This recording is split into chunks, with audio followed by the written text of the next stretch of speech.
La depresión no es solo una enfermedad del cerebro. Tampoco es, como nos lo han hecho creer, simplemente una falta de serotonina que se corrige con pastillas. Lo que llamamos depresión, ese silencio denso que se instala en el cuerpo, esa pérdida del sentido, esa sensación de estar desconectado del mundo, es, en el fondo, una forma de lenguaje colapsado. Un habla atrapada. Una historia que ya no encuentra cómo contarse. En el marco de la enfermedad de camino al habla, la depresión no es un desequilibrio químico. Es un desajuste narrativo entre el cuerpo, el lenguaje y la historia que sostenemos de nosotros mismos. Es lo que ocurre cuando el cuerpo, saturado de relatos autodestructivos, comienza a apagarse como acto de protección. Cuando la narrativa interna se convierte en un circuito cerrado, en una frase que se repite sin posibilidad de escape. No valgo, siempre voy a estar así, ya no tiene sentido. Lo revolucionario de este enfoque es que no nos pregunta qué está mal con el cerebro, sino qué historia está intentando hablar el cuerpo y no se le permite. En este marco, la depresión no es la enfermedad. Es el síntoma final de una narrativa que se volvió tóxica. Es el cuerpo intentando, desesperadamente, dejar de participar de un lenguaje que lo ha herido. Imagina que tu biografía, tu forma de nombrarte, ha sido escrita con palabras prestadas, con la voz de un padre crítico, de una madre ausente, de una cultura que te exigió éxito sin descanso, de un entorno que nunca te dio permiso para decir, me duele. Llega un punto en que el cuerpo ya no puede sostener esa historia. Entonces se repliega. Se desacelera. Se apaga. Pero ese apagón, lejos de ser un error, es un último gesto de resistencia. Una negativa a seguir narrando en un idioma que lo destruye. Desde esta visión, la depresión es una forma de lenguaje que ha perdido la música, una frase suspendida sin verbo, un sujeto que ya no se siente sujeto. Y por eso, lo que cura no es repetir, todo va a estar bien, ni forzar sonrisas, ni silenciar el malestar con farmacología sin reflexión. Lo que cura, lo que puede empezar a abrir grietas en ese muro oscuro, es reencontrar el camino hacia una nueva forma de hablar de ti mismo. Hablarte desde otro lugar. Nombrarte desde una voz que no sea la del castigo, sino la de la posibilidad.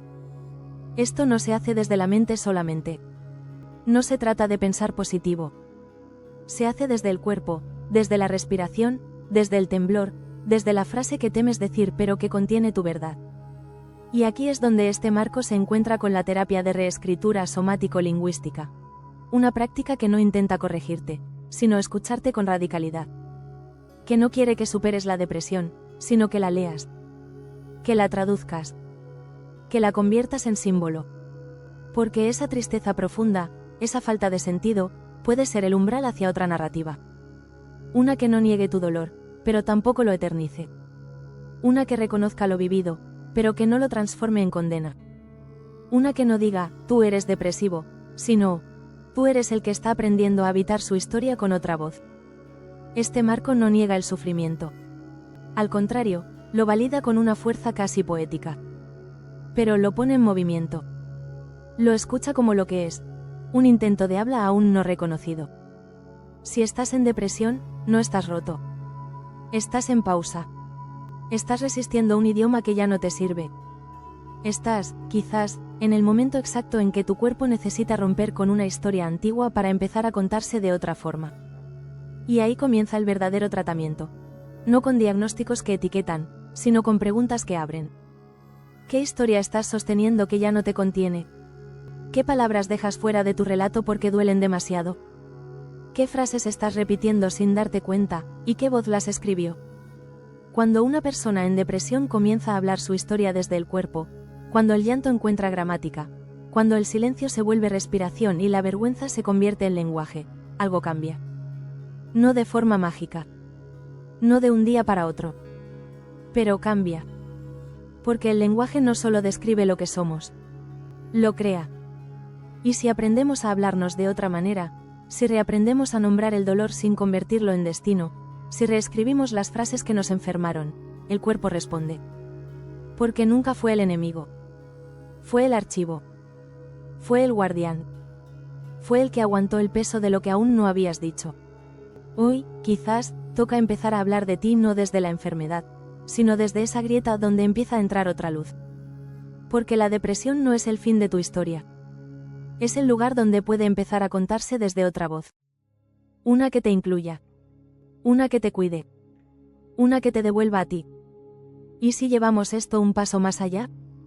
La depresión bajo la lente de la terapia mayéutica propositiva. Imagina ahora que a esa historia que hemos empezado a reescribir, le sumamos un método.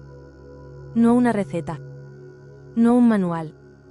Sino una práctica viva, una arquitectura de preguntas, metáforas, actos simbólicos y ejercicios radicales que tienen una sola misión: liberar tu historia de las cadenas con las que la contabas. Eso es lo que hace la terapia mayéutica propositiva. No es una terapia que intenta convencerte de que pienses mejor.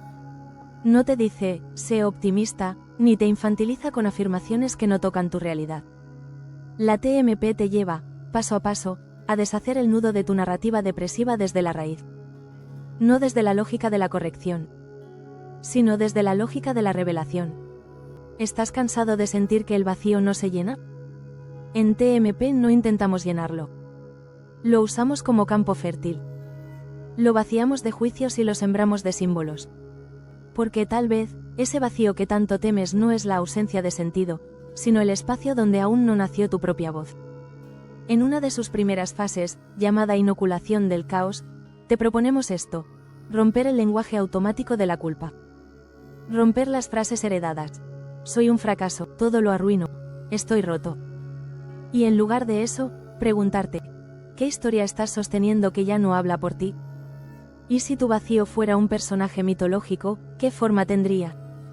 ¿Y si tu tristeza no fuera el final, sino el eco de algo que todavía no se ha dicho?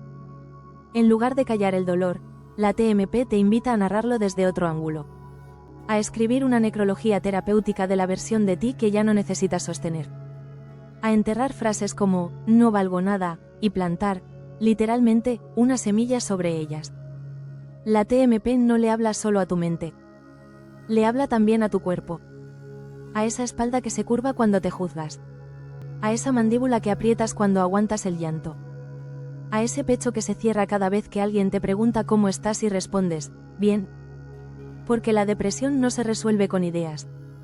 Se atraviesa con rituales, con relecturas, con movimientos, con respiraciones que no solo oxigenan, resignifican. Y sí, en la TMP hay preguntas filosóficas. Hay arquetipos. Hay ejercicios poéticos. Pero todo eso está al servicio de algo muy concreto: que puedas mirarte sin culpa. Que puedas contarte sin miedo. Que puedas recordar sin convertir el recuerdo en sentencia. La depresión, en esta mirada, no es un diagnóstico perpetuo. Es un idioma que ya no quieres hablar. Y la TMP es la práctica donde empiezas a inventar uno nuevo. Uno que te incluya. Uno donde la palabra fracaso se reescriba como ensayo. Donde la frase siempre vuelvo al mismo lugar se transforme en estoy encontrando mi propio ritmo. Donde no sé quién soy se convierta en aún no me he escuchado del todo. ¿Radical? Sí. Pero lo radical, en este tiempo, no es destruir. Es resignificar lo que parecía definitivo. Si has sentido que la depresión te cerró todas las puertas, la TMP no viene a abrirlas por ti. Viene a recordarte que tú, sí, tú, eres quien puede convertir ese muro en umbral. Suscríbete si quieres más contenidos que rompen con el modelo tradicional de salud mental.